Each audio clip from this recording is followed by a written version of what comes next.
And he was worried I was going to be upset because he thought that I wanted to play, maybe not a like, more bungly character or whatever.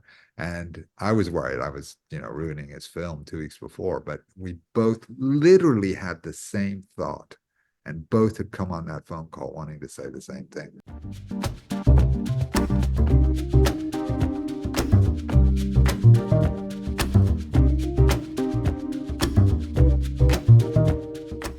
Hi everyone, it's David Stark from Watcher Pass. Today I'm talking to Richard Brake, one of the stars of The Last Stop in Yuma County, which is coming to theaters and digital on May 10th, 2024. I'm going to talk to him right now. While you're watching, if you can subscribe to this channel, that would be fantastic. I'll spend a lot. Thank you. Thanks so much for joining me today. I am very excited to talk to Richard Brake, who has been in some amazing films that I have loved. He was in Off Season, he was in Barbarian, he was in Vesper, he was in Bingo Hell, and now I love him and kind of hate him in this new film, The Last Stop in Yuma County, which is coming to theaters and digital on May 10th, 2024. It is a fantastic film. It has a wonderful cast, a great style, and a lovely amount of tension and kind of dread. It is just a really refreshing, fun film. I'm very excited to talk to you. So thanks so much for joining me.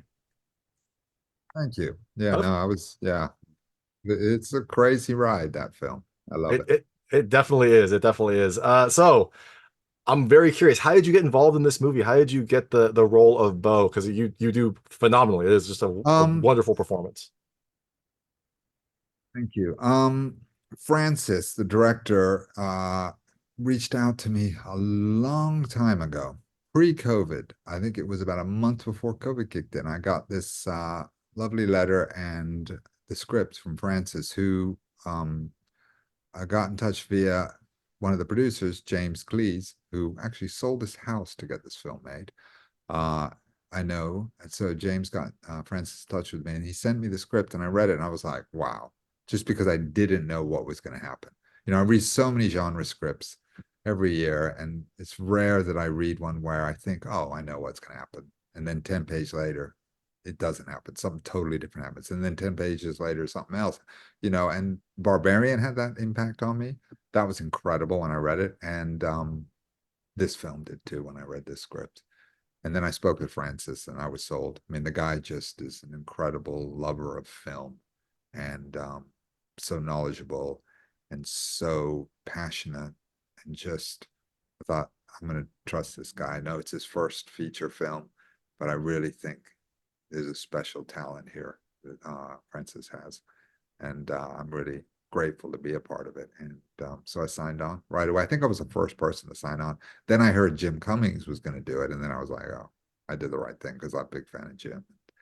And then he Uh, would send me like cast, and I'm like, oh my God, Gene Jones.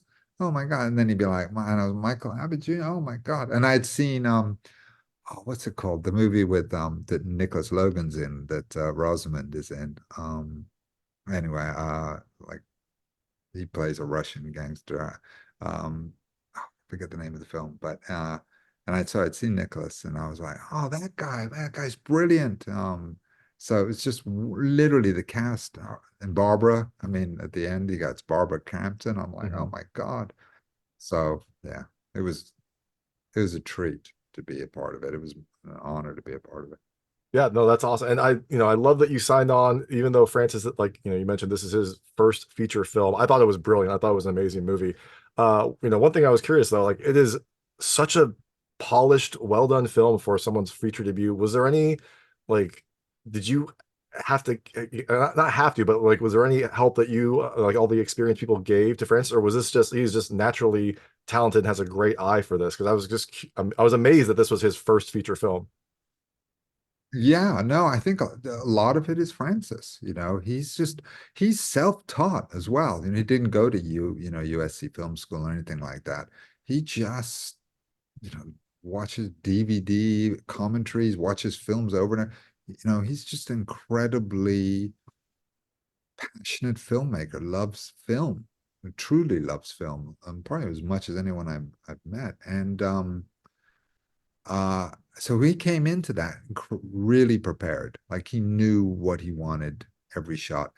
So in terms and Mac Fiskin, his DP, they'd worked together. I'd worked with Mac before on a movie you mentioned actually. Uh, the one Jocelin Donahue, which is at the moment Off my season? brain. Off season? Thank you. Mickey Keating movie, and I love Mickey as well. Another, great indie director. Um, so the DP and him Mac and him had really planned out a lot of the film. He knew what he wanted, and he executed it. And the performance wise, he really works with actors well. He didn't come in and go, "I want you to be like," we really developed Beau quite. We had quite a dramatic change in where we originally thought how Beau was going to be, to where we ended up with before shooting began. And that was again a collaboration with him, and talking to him. So in the acting part, obviously, I'm much more involved, but in the filmmaking, he's a naturally brilliant filmmaker. That's And awesome. it's paid And off.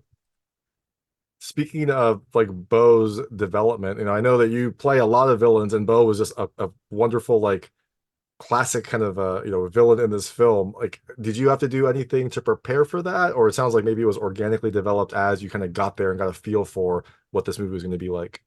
Yeah, no, I had to do a lot. I mean, it's like loads of preparation for every role. I wish it was easier, but I love preparing anyway. It's my favorite part. I mean, sometimes you don't have the luxury of time. I mean, this one I had some time, obviously, because we didn't really, like I said, I think I'd read the script 3 years before we started shooting. Um, but once we knew we got the money and we were ready to go, I had a bit of time, a few months to prepare. But it was, so I did a lot of work. But initially, the idea when I first talked to Francis and for a while was that Beau was going to be very much a character where he's out of his depth. He's not a guy that knows what he's doing. He's not been a criminal before. Maybe he needs money fast, and he's kind of stumbled into this. So he's, and then the more that the more that Nicholas Logan's character was developing as a kind of real crazy, um, off the Yeah, wall, like loose firecracker essentially. Yeah. yeah, I like firecracker, great word. The more that was happening, the more I looked at the way this film was structured. It dawned on me a couple weeks before shooting. I was shooting a movie in Slovakia, and I'm thinking I need to talk to Francis because I think Beau is actually very experienced, and he's very still and very controlled and very effing terrifying, and that's what's going to make it work in terms of the dynamics of the movie. And so I thought I got to tell Francis this, there's not going to be, he's just got to be terrifying and still.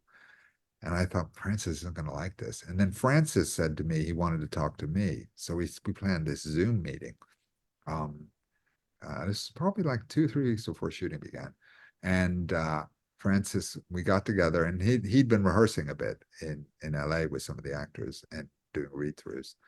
And he said, look, Rich, I got something I want to tell you. And I said, you know what? Funny enough, so do I. I really got to tell you something. I'm not sure how you're going to go. I said, you go ahead. He goes, well, I really think he should be terrifying. And I go, so do I. Weird. That's exactly. And he was worried I was going to be upset because he thought that I wanted to play, maybe not a more bungly character or whatever. And I was worried I was, ruining his film 2 weeks before. But we both literally had the same thought, and both had come on that phone call wanting to say the same thing. And I knew then we're on for a good ride, because this guy is thinking just like me. That is And so that's awesome. what we work towards, That is awesome that you is both doing had that. I like, don't even know what your question was. it was how do you prepare for Beau, but that was awesome that you both had like the same inclination, and also that you did that because I agree. I think Beau's character was much better as the like more seasoned, sinister one. So, I'm glad that you Yeah. had that difficult conversation. I think the movie's better for it. Yeah, Um, difficult that we both agree. It wasn't difficult at all. We ended yeah, up both just like having a laugh. very easy. So I Both know we went have very in li very nervous. And within moments, we're just laughing that we both had the same thought. That's awesome. So I know we Yeah. have very limited time. I'm going to switch to a lightning round. They're just really quick, lightweight questions about the film. I want to see how your personal experiences map to things in the movie. You can feel free to skip any of them. I won't be offended, but I try to keep them very answerable. First question. This All is right. set in Yuma County. Have you ever been to Yuma County, Arizona? Yes, All right, perfect. This next question. Have you ever run out of gas? I have. Like when I was at university, I had a car that always ran out of gas. But now I think it's not the car; it was the fact that I spent all my money on beer. and I never filled the tank enough. But yes, many times. I mean, look, you got those priorities. I think you chose the right thing, and you made it out okay. So It hasn't happened in like 40 something years, but yeah, whatever it's been, how many years since university? 50 years. Oh, this movie also involves a large amount of cash. What is the most cash that you have ever had on you, for whatever purpose? oh gosh. I don't know. I probably man, um probably had 10,000 something. I must have. I'm just trying to think if I ever had that much cash. Maybe not. I don't know. A couple grand. You had to Good use it to question. buy. You had to use it to buy all Yeah. that beer, and you couldn't use Um, it for gas. I think when I bought, yeah, back, I mean, yeah, definitely didn't have any cash back then, that's for sure. I think $10 was the most I had back in those days. And the last most important quick question: have you ever actually had rhubarb pie? Many times. My mother made, I'm British. I was born in Wales, we're Welsh, and rhubarb pie is a staple. So my mother made it all the time. It was all right, not bad. It was not my favorite pie, but yeah, I've had it many times. Again, probably not in 30 years, but yeah. Another fun synchronicity because Francis's mother made rhubarb pie as well. So I love all the kind of like, synchronicities you had with Francis and this movie. What was the most in cash you've had? He also said $10,000. He sold a car and he had $10,000 on him. So another interesting. Yeah, yeah. Yeah. Everybody keeps it low. You got, probably. I wanted someone to answer Jim Cummings, somebody to go, yeah, I probably had about 130,000 in cash, and that would be great. Hopefully So I they hope wouldn't say somebody that. Yeah. gives Hopefully you. they Yeah, for sure. So you can see Richard Brake in The Last Stop in Yuma County. It's coming to theaters and digital on May 10th, 2024. It is just a fantastic film that is made all the better by Richard Brake's sinister character. Thank you so much for your time. I really much enjoyed talking to you. Thank you. And it was fun. Thank you. Thank you. That was Richard Brake, one of the stars of The Last Stop in Yuma County, which is coming to theaters and digital on May 10th, 2024. It is just a wonderful film with a great cast, a really good sense of tension, and some big surprises that happen. It is a fun, like Western style 1970s thriller that you just really have to watch. And Richard Brake does a fantastic job in it. If you like this interview, please like and subscribe to this channel. It helps me out a lot. Make sure all my new content goes straight to you. Thank you.